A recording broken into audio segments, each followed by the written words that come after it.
تنزيل من رب العالمين.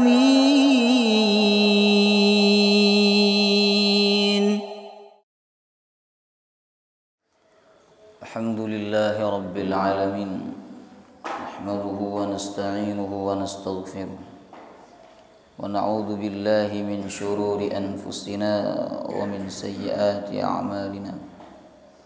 من يهده الله فلا مضل له ومن يضلل فلا هادي له. أشهد أن لا إله إلا الله وحده لا شريك له وأشهد أن محمدا عبده ورسوله لا نبي ولا رسول بعده.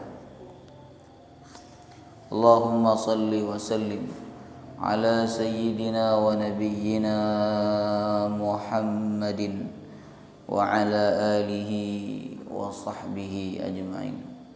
اللهم علمنا ما ينفعنا وانفعنا بما علمتنا وزدنا علما وعملا واجعلنا من الصالحين. آمين يا رب العالمين. Alhamdulillah, segala puji bagi Allah atas segala nikmat yang Allah berikan kepada kita semua, nikmat yang amat sangat banyak. Coba kita melompat ke belakang, mundur 20 tahun atau 30 tahun yang lalu, bapak-bapak, ibu-ibu. Panjenengan yang sekarang usia 60, 30 tahun yang lalu usia 30. Yang sekarang usia 40, berarti 30 tahun yang lalu masih usia 10 tahun. Waktu itu panjenengan punya apa? Belum punya apa-apa. Mungkin rumah belum punya, kendaraan belum punya, pekerjaan juga belum ada, hidup juga belum jelas, bingung.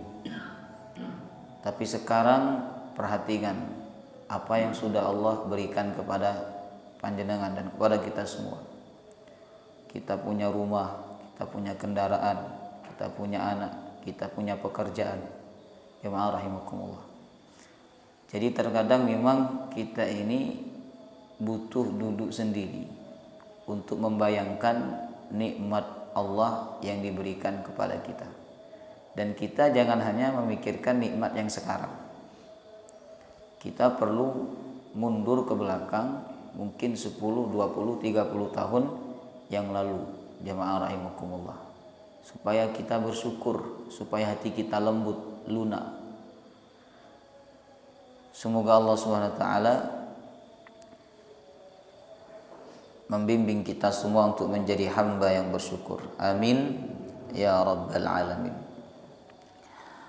Jemaah rahimakumullah, alhamdulillah kita bisa berjumpa lagi dengan Ramadan.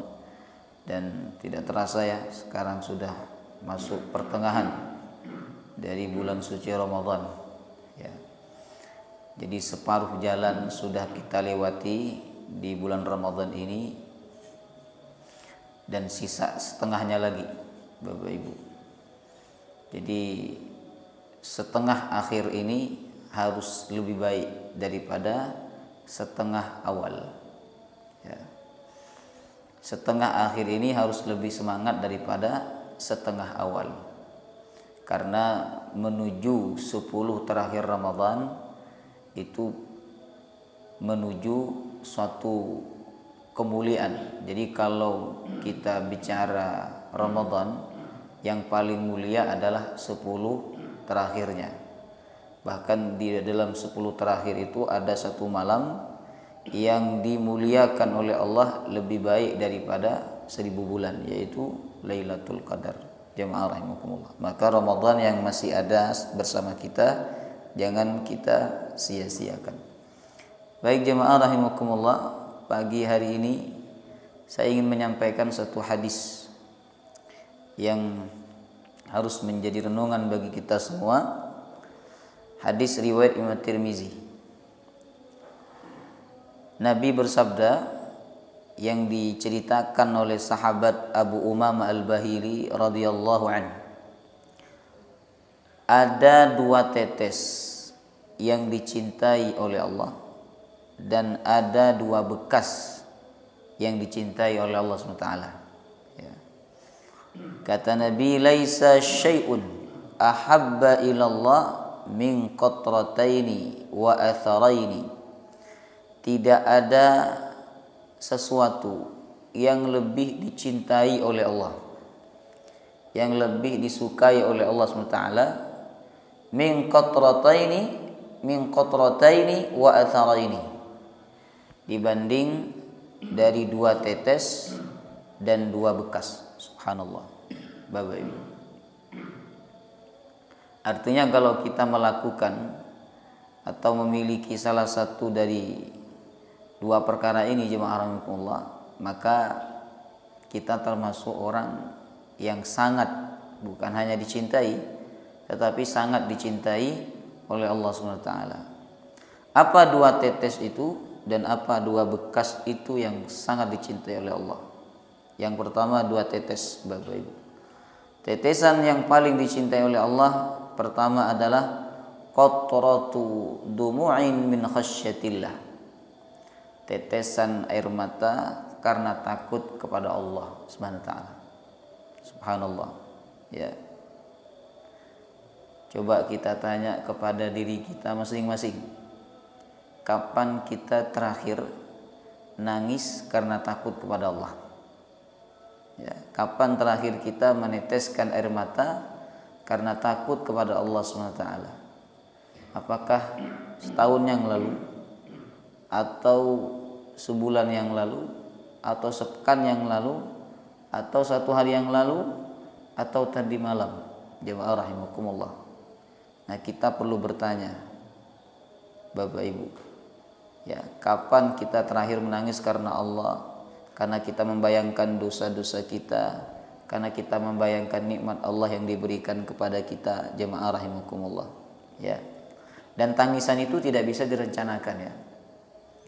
Menangis itu tidak bisa direncanakan, Bapak Ibu. Karena menangis itu munculnya dari hati sebenarnya, bukan dari mata. Jadi kita tidak bisa memaksa mata kita menangis, jemaah rahimakumullah, kalau hati kita tidak mendorong mata kita untuk menangis. Nah, menangis itu ada 2 macam, ya. Ada menangis yang terpuji, ada menangis yang tidak terpuji, artinya biasa-biasa saja. Menangis yang biasa-biasa saja adalah menangis karena urusan dunia. Duitnya hilang, nangis. Ya kan? Mobilnya hilang, nangis. Mobilnya tabrakan, nangis. Itu nangis yang sia-sia, yang tidak mengandung ibadah dan pahala. Sedangkan menangis yang terpuji dan berpahala, jemaah Allah, adalah menangis karena Allah. Menangis karena takut kepada Allah, menangisi dosa, menangisi terharu betapa baiknya Allah Subhanahu wa taala, Bapak Ibu. Ya. Nah, ketika mata kita ini bisa menangis karena takut kepada Allah Subhanahu wa taala, itu tanda keimanan nampak di dalam diri kita. Jemaah rahimakumullah. Ya. Karena salah satu kebiasaan orang soleh itu adalah menangis di hadapan Allah SWT, Bapak Ibu. Seperti Nabi SAW. Nabi kita walaupun dijamin surga, jemaah rahimakumullah, dan tidak akan masuk neraka, Nabi kita itu orang yang paling banyak menangis di hadapan Allah. Kita nggak dapat jaminan surga, tapi kita jarang sekali menangis di hadapan Allah SWT. Nabi orang yang sering kali menangis di hadapan Allah SWT. Pernah beliau memanggil seorang sahabat namanya Abdullah bin Mas'ud, disebutkan dalam hadis yang sahih. Kemudian Nabi SAW minta agar sahabat Abdullah bin Mas'ud membacakan ayat Al-Quran, surah An-Nisa. Saat itu sahabat Abdullah bin Mas'ud berkata, "Ya Rasulullah, aku membacakan Al-Quran sedangkan Al-Quran itu diturunkan kepada engkau." Kata Rasulullah, "Aku ingin mendengarkan bacaan Al-Quran dari orang lain." Subhanallah. Karena mendengarkan orang lain membaca ini lebih mudah khusyuk daripada membaca sendiri, Bapak Ibu. Sebab panjenengan fokus mendengarkan. Ya kan? Kalau yang membaca itu fokus memahami maknanya, fokus membaca sama fokus mengingat-ingat hafalan. Jemaah rahimakumullah. Kemudian Abdullah bin Mas'ud membacakan surah An-Nisa. Ketika sampai ayat 40, فَكَيْفَ إِذَا جِئْنَا مِنْ كُلِّ أُمَّةٍ وَجِئْنَا بِكَ عَلَى هَؤُلَاءِ شَهِيدًا.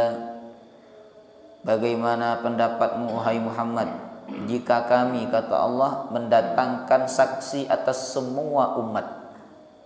Umatnya Nabi Musa, Allah datangkan saksi untuk mereka. وَجِئْنَا بِكَ عَلَى هَؤُلَاءِ شَهِيدًا. Dan aku datangkan engkau pada hari kiamat menjadi saksi atas semua umat. Jadi semua umat nanti yang menjadi saksi utamanya adalah Nabi SAW. Nabi SAW mendengarkan ayat ini menangis karena beliau tidak kuat menjadi saksi atas umatnya yang durhaka kepada Allah Subhanahu wa ta'ala. Kemudian Nabi SAW pernah menangis hingga dadanya basah. Bapak Ibu, bayangkan. Pernah nggak kita nangis sampai dada kita basah? Hah? Paling yang basah apa? Mata kita, pipi kita. Ini sampai dadanya basah. Jemaah rahimakumullah. Menunjukkan tangisan itu sangat luar biasa dan cukup lama. Beliau menangis dari awal sholat malam sampai masuk waktu subuh. Ditanya oleh istrinya, "Ya Rasulullah, ada apa dengan kau? Bukankah dosa engkau telah diampuni oleh Allah?" Kata Nabi, "Afalan akuna 'abdan syakura." Tidakkah boleh aku menjadi hamba yang bersyukur? Ternyata Nabi menangis itu sampai dadanya basah karena membayangkan nikmat Allah. Ya Allah, betapa baiknya Engkau. Ya. Kalau kita membayangkan Bapak Ibu nikmat Allah itu, enggak mungkin kita tidak nangis. Enggak mungkin. Ya. Makanya Allah itu memberikan nikmat kepada kita. Tujuan utamanya adalah untuk melembutkan hati kita. Ya enggak? Kita ini dikasih nikmat, sadar enggak kita? Kalau kita dikasih nikmat sama Allah itu untuk melembutkan hati kita. Karena sifat dasar manusia itu lembut hatinya dengan nikmat. Contoh, jemaah rahimakumullah. Istrinya panjenengan marah-marah, cemberut. Coba datangi, kasih duit 10 juta. Tetap marah enggak? Hah? Tetap marah. Oh, kurang berarti. Jemaah rahimakumullah. Ya kan? Kasih 10 juta atau transfer 10 juta. Maka dia akan berubah wajahnya. Yang awal cemberut menjadi pelan-pelan netral, setelah itu senyum. Jemaah rahimakumullah. Yang awalnya kasar menjadi lembut. Jadi manusia ini memang senang kepada harta, nikmat. Makanya ketika manusia itu dikasih nikmat, mereka akan lembut. Orang kalau kita kasih duit, Bapak Ibu, siapapun orang itu, sejahat apapun orang itu, sekeras apapun hatinya, kalau kita kasih duit terus, kasih duit, lama-lama dia akan tunduk kepada kita. Jemaah rahimakumullah. Dan dia akan ada ketergantungan dengan kita. Apa yang kita suruh pasti dia mau. Jemaah rahimakumullah. Kita suruh datang ke rumah jam 1 malam, datang dia, Bapak Ibu. Kenapa? Itu tadi, hatinya lembut karena harta, karena nikmat. Subhanallah. Ya. Kita ini Pak, kalau dikasih duit sama orang, kita nggak usah bicara orang lain. Kita ini kalau dikasih duit, dikasih rumah, dikasih mobil, dikasih duit, apa kita nggak nundukkan kepala sama orang itu? Hah? Tunduk kepala kita. Berubah bahasa kita. Berubah gestur badan kita. Jemaah rahimakumullah. Ya kan? Berubah bahasanya. Awalnya bahasa umum jadi bahasa halus. Bapak Ibu. Awalnya biasa-biasa saja menjadi respeknya luar biasa. Nah, cuman kita begitu hanya kepada manusia. Kita tidak melakukan itu kepada Allah SWT. Padahal kalau kita mau mikir Pak, mau membayangkan, itu semua nikmat yang kita punya sekarang ini adalah pemberian Allah. Harusnya bikin hati kita luluh, bikin hati kita lembut, manut dan tunduk kepada Allah Subhanahu wa taala. Makanya Nabi kita wajar jika beliau menangis karena membayangkan nikmat Allah Subhanahu wa taala. Ya. Jadi kebiasaan para nabi dan para rasul memang mereka menangis di hadapan Allah Subhanahu wa taala. Kemudian tangisannya para sahabat Nabi. Sahabat Utsman bin Affan misalnya. Beliau ini pernah berziarah ke kuburan, berziarah kubur, kemudian beliau berdiri di pemakaman di kuburan jemaah menangis sejadi-jadinya sampai orang yang lewat tuh dengar, Bapak Ibu. Kalau sahabat Utsman menangis, akhirnya ada seseorang yang menghampiri sahabat Utsman dan bertanya, "Wahai Utsman, engkau diceritakan surga dan neraka, engkau tidak menangis, tapi kau kenapa menangis ketika berziarah kubur? Ada apa dengan engkau?" Kemudian kata sahabat Utsman, "Karena kuburan itu penentu seseorang masuk surga atau masuk neraka. Jika dia mendapatkan azab di kuburan, maka setelahnya dia akan mendapatkan azab yang lebih dahsyat. Jika dia mendapatkan nikmat di kuburan, maka setelah itu dia akan mendapatkan nikmat yang lebih dahsyat." Jadi beliau itu menangis karena membayangkan alam barzah, jemaah rahimakumullah. Subhanallah. Kemudian sahabat Umar Ibn Khattab radhiyallahu anhu. Ini juga sahabat yang kelihatannya tegas, kemudian menakutkan Bapak Ibu, tapi hatinya lembut. Beliau ini sahabat yang paling banyak menangis di hadapan Allah SWT, sampai disebutkan oleh ulama ahli sejarah. Matanya itu sampai saking seringnya menangis, sampai ada bekas tangisan, ada bekas aliran air mata di pipinya. Subhanallah, saking seringnya menangis. Subhanallah. Mungkin bekas hitam, ya kan? Saking seringnya menangis, Bapak Ibu. Ya. Kemudian ada lagi sahabat Abu Bakar As-Siddiq radhiyallahu an. Sahabat ini, kana Abu Bakar rajulan bukaan, kata anaknya, putrinya yang bernama Aisyah radhiyallahu anha. Abu Bakar itu seorang laki-laki bukaan, yang mudah menangis. La yamliku ainahu idza qara'al Qur'an. Beliau ini tidak bisa menahan air matanya apabila baca Quran. Pokok baca Quran gak bisa menahan air matanya, langsung nangis. Jemaah rahimakumullah. Ya kan? Jadi mereka ini nangisnya benar, Bapak Ibu. Nangisnya itu tepat dan berpahala. Sebagian dari manusia itu nangis bukan ketika baca Quran, tapi ketika apa? Baca drama, baca novel, nonton film, nangis. Nangis, jemaah rahimakumullah. Tapi di hadapan Allah, dia nggak pernah nangis. Baca Quran, gak nangis, Bapak Ibu. Ya kan? Jadi itu tangisan bukan karena takut kepada Allah, tapi karena terharu dengan suatu insiden atau dengan suatu peristiwa atau dengan suatu cerita. Jemaah rahimakumullah. Ya. Nah, maka hendaklah kita memaksa air mata kita ini menangis di hadapan Allah. Coba kita membiasakan diri nangis di hadapan Allah, Bapak Ibu. Membiasakan diri nangis di hadapan Allah SWT karena takut kepada Allah SWT dan juga karena membayangkan nikmat Allah SWT. Ya. Subhanallah. Kalau kita menangis di hadapan Allah, maka mata kita ini tidak akan disentuh oleh api neraka. Kata Nabi, ainani la tamassuhuman nar, dua mata yang tidak disentuh oleh api neraka. Ainun bakat min khasyatillah, mata yang menangis karena takut kepada Allah. Wa ainun batat fi sabilillah, mata yang tidak tidur karena mendekatkan diri kepada Allah Subhanahu wa taala. Bapak Ibu.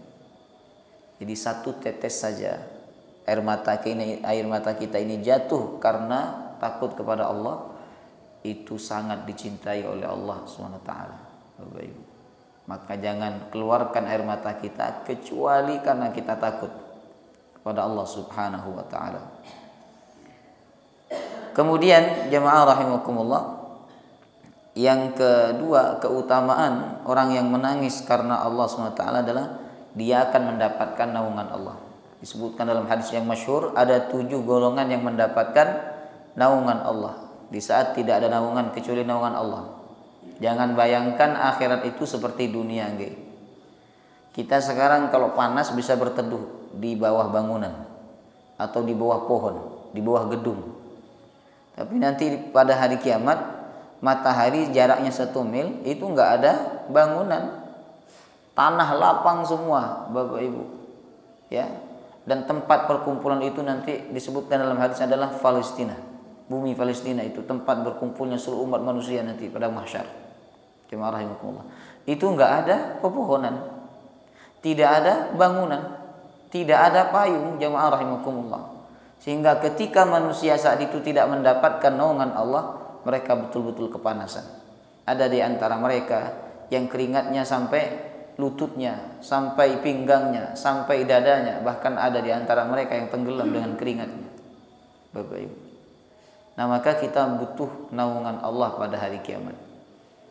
Salah satu dari 7 golongan yang mendapatkan naungan Allah adalah seseorang yang duduk sendiri berzikir kepada Allah, kemudian saat itu fafadat ainah, 2 matanya menangis. Subhanallah. Nah, kita kalau pernah duduk sendiri malam-malam jam 1, jam 2, mungkin di masjid atau di rumah, di dalam kamar sendiri, di situ tidak ada istri kita, tidak ada pasangan kita, nggak ada anak kita, mereka masih tidur, tapi kita duduk sendiri ibadah kepada Allah, berzikir, menangis, Bapak Ibu. Kalau kita pengen menangis itu harus ada yang kita bayangkan, ya. Pertama, kita bayangkan dosa-dosa kita, ya. Kita bayangkan dosa kita. Yang kedua, kita bayangkan nikmat Allah yang diberikan kepada kita. Insya Allah itu bikin kita menangis. Kalau dengan cara itu kita tidak menangis, berarti hati kita amat sangat keras, jemaah rahimakumullah, ya. Jadi kita perlu duduk sendiri, nangis sendirian di hadapan Allah Subhanahu wa taala. Subhanallah, ya. Kemudian jemaah rahimakumullah, apa sebab orang itu kok susah sekali menangis di hadapan Allah? Jadi nggak keluar, mau nangis, dia pengen nangis tapi nggak bisa. Pengen nangis tapi tidak bisa. Di saat orang lain nangis tapi dia tidak bisa menangis. Jemaah rahimakumullah. Apa sebabnya? Kata ulama, pertama, ar-rukun ila dunya wal ghurur bi ahliha. Karena dia sangat cinta kepada dunia dan dia telah tertipu oleh dunia. Dia telah tertipu oleh dunia.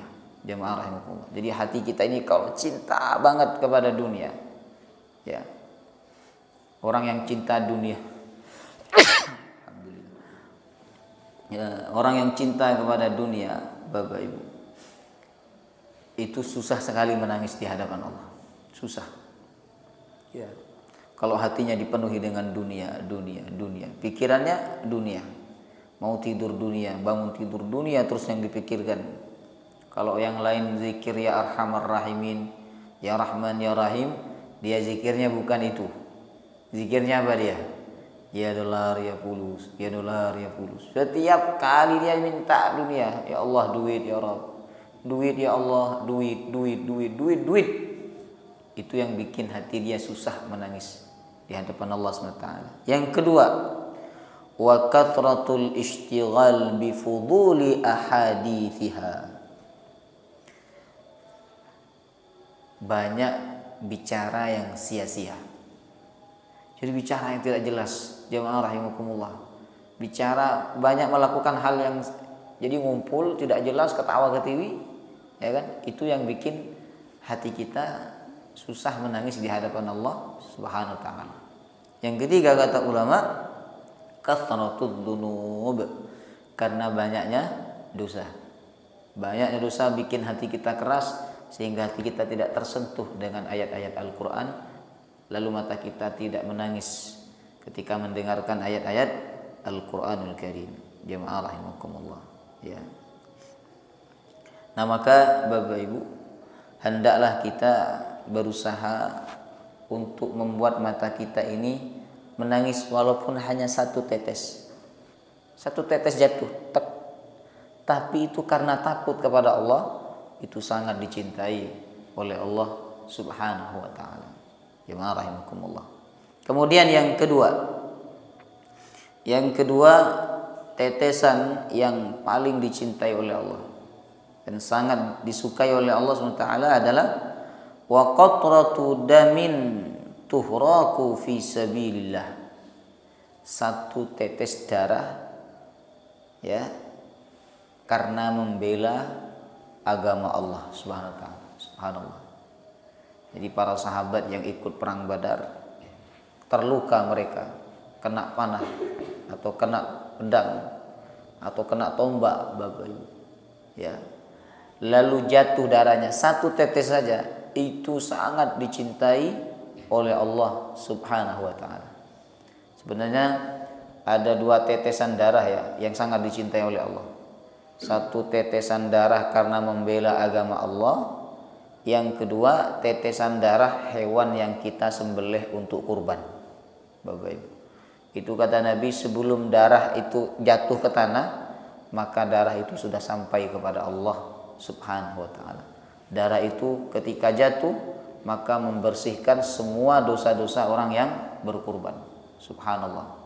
Ya.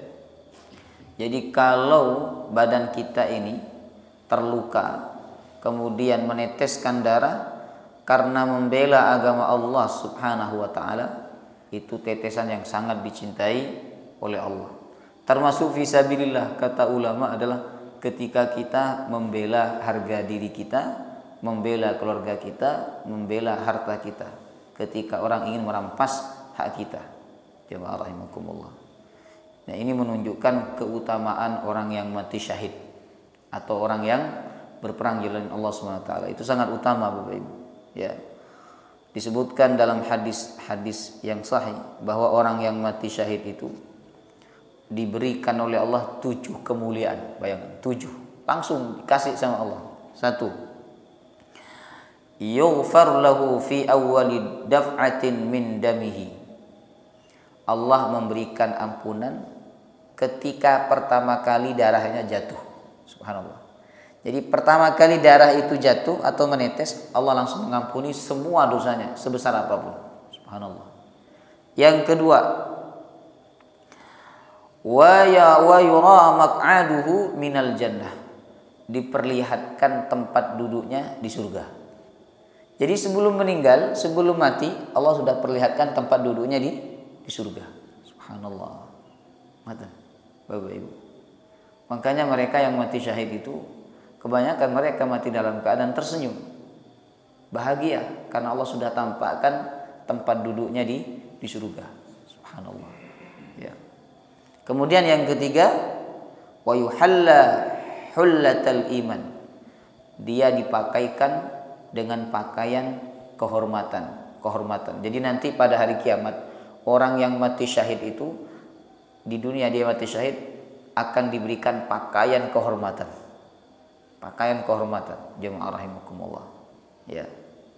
Kemudian yang keempat, wa yuzawwiju ithnatai wa sab'ina zawjatan minal huril 'ain. Allah nikahkan atau Allah kawinkan dia dengan 72 bidadari. Subhanallah. Mau enggak, Pak? Hah? Surah Al-Waqiah, inna ansha'nahunna insya'a faja'alnahunna abkara uruban atsaraba. Kami jadikan bidadari itu, kata Allah, insya'a, pertumbuhannya sangat bagus. Ya. Faja'alnahunna abkara, kami jadikan bidadari itu abkara, selalu perawan. Jemaah rahimakumullah. Uruban atsaraba, mahal nggih. Uruban atsaraba ini badannya bagus. Jadi enggak gemuk, enggak kurus. Pokoknya bagus. Kenapa Allah cerita kok gitu? Kenapa Allah cerita seperti itu? Supaya kita ini di dunia tidak melihat perempuan yang bukan mahramnya, yang tidak halal bagi kita. Supaya kita tidak, karena banyak manusia laki-laki ini rusak gara-gara perempuan. Makanya Allah kasih tahu perempuan di surga itu jauh lebih indah daripada perempuan di dunia. Jemaah rahimakumullah. Ya kan? Nah, jadi orang yang mati syahid itu yang keempat, Allah nikahkan, Allah kawinkan dia dengan 72 bidadari. Subhanallah. Luar biasa, 72 Bapak Ibu. Ya. Wa yujaru min adzabil qabri. Yang kelima, Allah selamatkan dia dari azab kubur. Yang keenam, wa ya'man minal faza'il akbar. Dia merasa aman nanti ketika hari kiamat terjadi. Padang mahsyar, hisab, dia aman-aman saja. Ketika yang lain pada takut, dia aman. Yang ketujuh, jemaah rahimakumullah, wa yudha'u ala ra'sihi tajul waqar al-yaqutah minhu khairun minad dunya wa ma fiha wa yushaffi'u fi 70 insan min ahli baitihi. Ya. Allah letakkan apa ini? Bukan singgasana, apa? Mahkota. Mahkota itu jemaah rahimakumullah, mahkota kehormatan, kemuliaan. Yang mana mahkota itu terbuat dari bahan yang tidak ada di dunia ini. Jadi tidak ada yang lebih baik daripada bahan itu di dunia. Mungkin dari permata yang sangat indah, jemaah rahimakumullah. Lalu setelah dikasih mahkota, Allah mengizinkan orang yang mati syahid untuk memberikan syafaat kepada 70 anggota keluarganya. Subhanallah, 70 orang. Jadi beruntunglah panjenengan kalau punya saudara-saudara atau keluarga yang mati syahid, kemudian mungkin panjenengan nanti termasuk orang yang diberikan syafaat. 70 orang Bapak Ibu, bayangkan. Ya, langsung dikasih sama Allah. Kamu boleh menolong 70 anggota keluargamu. Ya kan? Ini berarti kalau 70 itu bukan hanya anaknya saja. Cucunya, cicitnya, mungkin orang tuanya, mungkin mbahnya. Jamaah rahimakumullah. Kalau dikumpulkan semua 70 orang. Subhanallah, itu kemuliaan orang yang mati syahid. Makanya jamaah rahimakumullah, orang yang mati syahid itu darahnya orang yang menetes darah orang yang membela agama Allah SWT itu sangat dicintai oleh Allah SWT. Oleh karena itu orang yang mati syahid tidak boleh dimandikan. Jadi darahnya biar tetap menempel di badannya, di pakaiannya, sebab darah itu nanti akan ditampakkan oleh Allah pada hari kiamat. Dia berdarah tapi darahnya berbau minyak misik. Bapak Ibu, ada dua amalan yang mana berkat dua amalan itu nanti manusia akan berbau minyak misik dan lebih wangi daripada minyak misik. Ya, semua makhluk mencium baunya, semua manusia mencium baunya saat itu. Allah viralkan dua amalan ini bagi orang-orang yang melakukannya. Apa dua amalan itu? Pertama, mati syahid. Itu nanti diviralkan sama Allah. Berdarah badannya tapi lebih wangi daripada minyak misik. Yang kedua Bapak Ibu, amal yang diviralkan oleh Allah pada hari kiamat nanti adalah amal puasa. Jadi mulut kita yang puasa ini akan dibuat oleh Allah baunya lebih wangi daripada minyak misik. Itu di akhirat, bukan di dunia ya. Jemaah rahimakumullah. Jadi betul-betul diviralkan sama Allah. Semua manusia mencium bau itu. Ya kan? Sehingga manusia tahu, oh itu ahli puasa, itu ahli puasa, itu ahli puasa. Jemaah rahimakumullah. Ya. Kenapa Allah viralkan orang yang puasa itu pada hari kiamat? Karena di dunia amal puasa itu yang tahu hanya dia dengan Allah. Kalau sholat orang lain bisa tahu Bapak Ibu, karena sholat itu gerakan. Jemaah rahimakumullah. Apalagi ada panggilan azannya. Kemudian sedekah orang lain juga bisa mengetahui. Ya kan? Sedekah orang lain bisa mengetahui. Paling tidak yang tahu adalah orang yang kita sedekahi. Apalagi umroh, apalagi haji. Haji orang tambah bisa tahu. Kenapa? Satu RW diundang semua. Selamatan berangkat haji, Bapak Ibu. Ya. Tapi kalau puasa, nggak ada yang tahu kecuali dia dengan Allah. Loh, itu buka puasa, itu ikut buka puasa, belum tentu puasa. Belum tentu Bapak Ibu. Ya kan? Banyak orang ini acara bukber, tapi yang datang perempuan-perempuan itu nggak semuanya puasa itu. Ada di antara mereka nggak puasa karena berhalangan. Jemaah rahimakumullah. Ya kan? Bau mulut kita Ramadan ini tidak menentukan kita puasa. Karena ada orang walaupun nggak puasa tetap bau mulutnya. Jemaah rahimakumullah. Lemes badannya, belum tentu seseorang itu puasa. Jadi puasa ini betul-betul rahasia antara kita dengan Allah Subhanahu wa taala. Makanya dalam hadis disebutkan bahwa orang yang puasa itu, kata Allah, fa innahu li, puasa itu untukku. Padahal semua ibadah kan untuk Allah, kita tujukan untuk Allah. Tapi yang diakui oleh Allah untuknya hanya puasa. Luar biasa. Sama seperti ini ya. Masjid itu rumahnya siapa? Allah. Tapi yang diakui oleh Allah sendiri sebagai rumah Allah itu masjid mana? Masjidil Haram, Baitullah, Ka'bah, Bapak Ibu. Di sana yang diakui Baitullah. Itu menunjukkan istimewa. Ya kan? Istimewa. Tapi ibadah, begitu juga dengan ibadah. Ibadah jemaah rahimakumullah, semuanya sebenarnya untuk Allah. Tapi yang diakui oleh Allah, miliknya, untuknya, itu hanya satu, ibadah puasa. Fa innahu li wa ana ajzi bih, kata Allah. Akulah yang akan memberikan sendiri pahala puasa itu. Kalau yang lain-lain diwakilkan kepada malaikat. Salat, sedekah, haji, umroh diwakilkan. Tapi khusus puasa Allah sendiri yang memberikan. Subhanallah, istimewa enggak itu? Istimewa kalau Allah sendiri yang ngasih, Bapak Ibu. Ya kan? Ibarat presiden itu ya, yang lain-lain diwakilkan kepada menterinya, tapi khusus satu orang, presiden sendiri yang memberikan. Berarti orang itu istimewa. Jemaah rahimakumullah. Kata ulama, ada 3 amalan yang mana pahalanya sangat besar, saking besarnya Allah sendiri yang memberikan, sangat istimewa. 1, sabar. Yang kedua, memaafkan orang. Yang ketiga, puasa. Yang sabar ini, 3-tiganya ini ada di dalam Al-Quran dan hadis. Sabar, Allah mengatakan innama yuwaffas sabiruna ajrahum bighairi hisab. Allah menyempurnakan pahala orang yang sabar tanpa batas.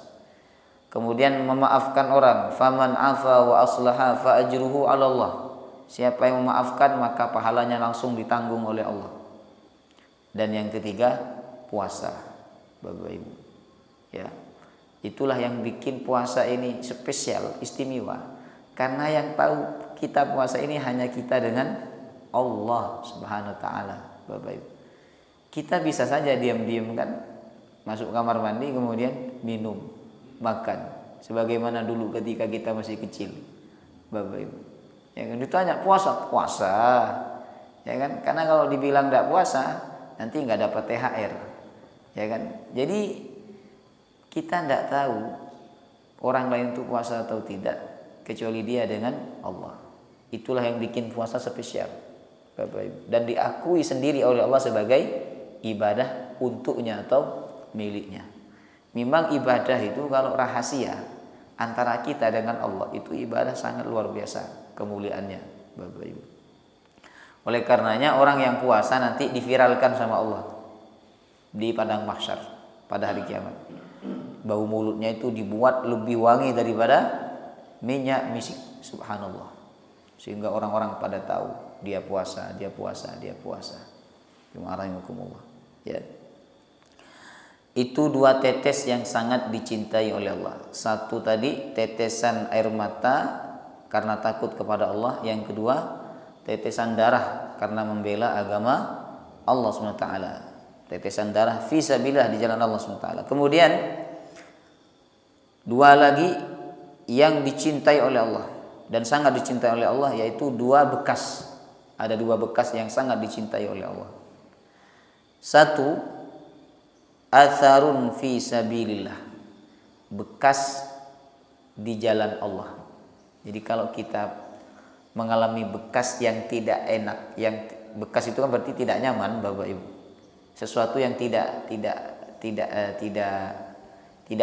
bagus lah. Tapi bekas itu jemaah rahimakumullah ada karena membela agama Allah atau karena kita melaksanakan sesuatu di jalan Allah Subhanahu wa taala, maka bekas itu sangat dicintai oleh Allah Subhanahu wa taala. Jadi kalau dulu para sahabat ya, mereka bekas bekas panah, bekas tombak, bekas pedang, seperti Ammar bin Yasar. Itu sahabat pernah disetrika oleh orang kafir dengan besi panas. Dan dia pernah memperlihatkan bekasnya kepada Nabi, ya Rasulullah ini bekasnya. Diperlihatkan bagian belakangnya. Itu bekas yang sangat dicintai oleh Allah Subhanahu wa taala. Ya. Kemudian jemaah rahimahullah, termasuk bekas yang dicintai oleh Allah adalah wa atharun fi faridatin min faraidillah.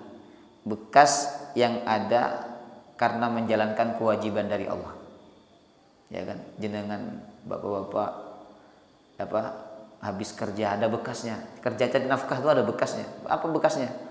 Panjenengan tambah hitam misalnya, tambah kurus, ada bekasnya. Itu sangat dicintai oleh Allah. Atau tangannya tambah kasar karena bekerja untuk mencari nafkah itu merupakan kewajiban. Itu sangat dicintai oleh Allah Subhanahu wa taala. Begitu juga ya kan, puasa Bapak Ibu bikin kita kurus misalnya. Jadi membekas itu puasa sehingga bikin kita kurus. Keluar dari Ramadan badan kita turun 3 kilo, 5 kilo. Allah tampak. Itu sangat dicintai oleh Allah Subhanahu wa taala, Bapak Ibu. Kemudian termasuk juga bekas orang yang puasa itu sehingga membekas sesuatu yang tidak nyaman pun dicintai oleh Allah. Bau mulutnya tidak sedap, dicintai oleh Allah SWT. Ya. Kemudian termasuk juga pokoknya segala sesuatu yang ada bekasnya karena kita menjalankan kewajiban dari Allah itu sangat dicintai oleh Allah Subhanahu wa taala. Kalau kita sholat Bapak Ibu, kemudian setelah sholat masih ada bekasnya itu, capek. Kemudian kakinya jadi pegel-pegel, punggungnya jadi capek, jadi pegel-pegel. Itu sangat dicintai oleh Allah SWT. Nah maka Ramadan jamaah rahimakumullah, bikinlah badan kita ini capek karena ibadah kepada Allah. Ya, mumpung masih Ramadan. 11 bulan kemarin mungkin kita capek karena cari duit, cari harta. Nah Ramadan Allah datangkan kembali kepada kita. Harusnya Ramadan ini mari kita bikin kita capek, bikin kita lelah, letih karena banyaknya ibadah yang kita lakukan di bulan suci Ramadan. Baca Quran sampai suaranya serak. Bekas itu, bekas dari baca Quran yang banyak, itulah bekas yang sangat dicintai oleh Allah Subhanahu wa taala. Semoga bermanfaat. Semoga amalan ini dapat kita lakukan dan semoga Ramadan kita tetap menjadi Ramadan yang terbaik. Allah membimbing kita untuk banyak beribadah kepadanya di bulan Ramadan ini. Amin ya rabbal alamin. Ada pertanyaan Bapak Ibu? Pertanyaannya bebas. Ada? Tidak paham tapi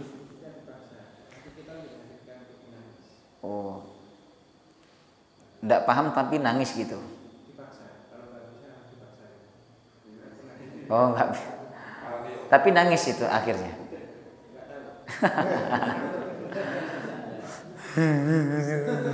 Gak bisa. Jadi sholat memang harus begitu. Kata Nabi, kalau kau tidak bisa nangis, pura-pura nangis. Karena orang menangis itu awalnya kadang dari pura-pura nangis, akhirnya dia nangis beneran. Pura-pura nangis itu bukan sandiwara ya, bukan. Maksudnya jadi dipaksa jamaah Allah. Nanti pada akhirnya mata itu akan menangis. Mungkin sholat pertama dia belum keluar air mata. Coba sholat yang kedua nanti insya Allah dia keluar air mata. Itu memang ada hadis dan itu diperbolehkan. Kalau kita menangis mendengarkan bacaan Al-Quran, padahal kita tidak paham, itu benar nggak Ustadz? Ya boleh-boleh saja Bapak Ibu. Dan itulah hebatnya Al-Quran ya. Orang tidak paham tapi bikin orang nangis. Hebat Al-Quran itu. Loh, orang di Masjidil Haram itu nggak semuanya paham yang dibaca oleh imam, tapi mereka nangis, jamaah rahimakumullah. Ya kan? Itu hebatnya ayat Al-Quran. Mungkin dia menangis karena mendengarkan ayat azab, ada kata azab disebutkan misalnya. Walaupun dia tidak paham semuanya, tapi dia memahami sebagian, jamaah rahimakumullah, lalu dia menangis. Itu tangisan yang sangat dicintai oleh Allah Subhanahu wa taala. Ya. Intinya Bapak Ibu, pokok kita menangis karena Allah, apapun motifnya, apakah karena mendengarkan bacaan Quran, atau karena kita membayangkan dosa-dosa kita, atau karena kita membayangkan nikmat Allah, itu semua sangat dicintai oleh Allah. Ya, wallahu taala alam bisawab. Ada lagi? Silakan. Ya. Tadi yang mengenai berkumpul semua itu kan jadi satu di padang mahsyar itu ya. Ya. Dan kemudian kan bakal di Palestina ya, Ustaz. Nah itu apakah dan itu dijadikan Allah tuh menjadikan semua dunia ini jadi satu kesatuan kembali lagi gitu. Karena kan dibangkitkan terus jalan gitu Ustaz. Iya. Ya kan jalan ke tempat padang mahsyar tadi gitu. Iya. Jadi sebenarnya padang mahsyar itu bumi yang kita tempati ini. Yauma tubaddalul ardu ghairal ardi, kata Allah. Pada hari kiamat nanti bumi ini, tapi bukan bumi yang sekarang, akan diganti dengan bumi yang baru oleh Allah. Karena bumi yang sekarang ini akan dimusnahkan. Ini kan fasilitas dunia. Oh, dunia sudah selesai, sudah fasilitas semuanya dihancurkan oleh Allah. Nanti setelah itu diganti bumi yang baru. Nah, bumi yang baru itu la iwaja wala amta. Tidak ada jalan menurun dan juga tidak jalan menanjak. Tidak ada lautan, tidak ada sungai, tidak ada jembatan. Jadi rata semuanya. Dan titik perkumpulan itu ada di Palestina. Jadi bumi Palestina itu akan dilebarkan oleh Allah SWT selebar-lebarnya sebagaimana bumi yang kita tempati sekarang, jemaah rahimakumullah. Kemudian Allah akan memanggil semua manusia, lalu semua manusia berbondong-bondong menuju panggilan Allah SWT dan mereka berkumpul di padang mahsyar. Ya. Wallahu taala a'lam. Subhanakallahumma wa bihamdika asyhadu an la ilaha illa anta astaghfiruka wa atubu ilaik. Assalamualaikum warahmatullahi wabarakatuh.